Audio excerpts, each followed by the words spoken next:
Alrighty, so question number 1. I'm just going to do 1 to 7. The backside for sort of challenge questions, okay? Ready to go, Jason? Colin, ready to roll? Okay. Phone away, ready to think?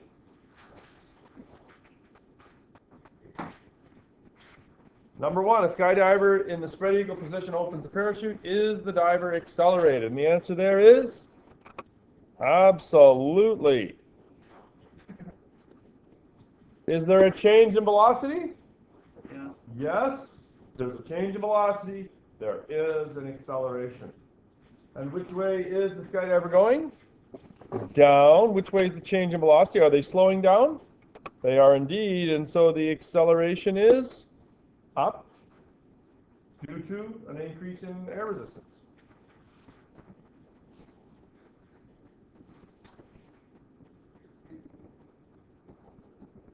But I thought that when you open a parachute, it doesn't actually take you up. You're right, it doesn't. But that doesn't mean you don't accelerate up.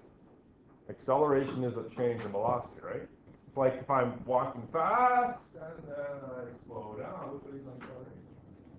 That way, even though I'm still going this way. Right? Acceleration can be opposite velocity. Just when the acceleration is opposite velocity, it means the object is slowing down. Does that fill that up, Kelly, you think? Yeah? I try not to use the word decelerate. Number 2, a weightlifter lifts a 115 kilogram barbell from the ground. How does the force exerted by a lifter compare with the weight of the barbell?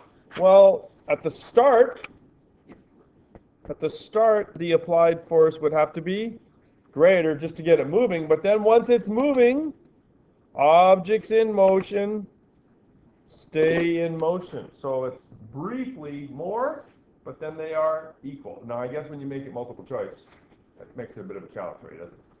But the correct thinking is it's more just at the start, just to get it going, and then after that it's equal. Just like the question about riding your bike, right? Where you have to pedal harder because you have to accelerate. And then once you get it moving at a constant speed, you just have to overcome friction. In this case, you just have to overcome the weight force. And in B, how does the force exerted by a lifter on the barbell compare with the force exerted by the barbell on the lifter? Those for sure are equal. Equal and opposite. Equal and opposite.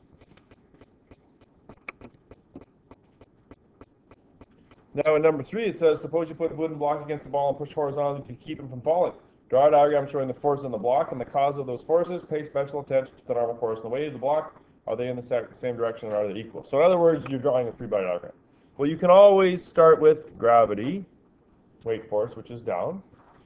And the hand is clearly pushing it against the wall there. So what would we call that? I would call it an applied force, FA. Which way is the normal force?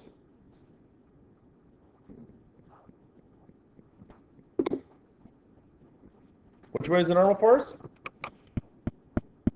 This way. Ooh, that's too big. How come it's that way? Because its normal force is always perpendicular to the surface. It's always perpendicular to the surface. It's not always up. It's just up because usually the surface is flat. But it's not in this case, is it? It's a bit of a trick. So these are not balanced forces. This block should be doing what? Falling down, but it's not. So something must be holding it up in place. And what would that be?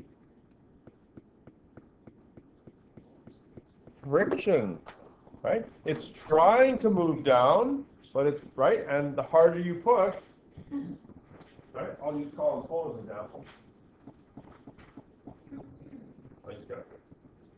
I hold it against like that, I'm increasing the friction force, right? If I don't push hard enough,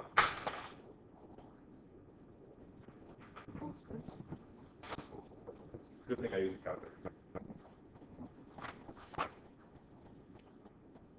Number 4, explain why an aluminum ball and a steel ball of similar size and shape drop from the same height reach the ground at the same time. Well, in theory they do, right? Why do they reach the ground at the same time? Because the acceleration is the same for both of them, both minus 9.8. But will they actually? No, because the steel ball will plow through the air much quicker, right? The aluminum ball will likely reach terminal velocity sooner. It does depend on the height, right? Like if it was only a meter, they would hit the ground at the same time. If it was 80 meters, guaranteed that steel ball would hit the ground first. Right? Because terminal velocity would count. Yes. Give some examples of the following objects of which air resistance cannot be ignored. We can't ignore air resistance.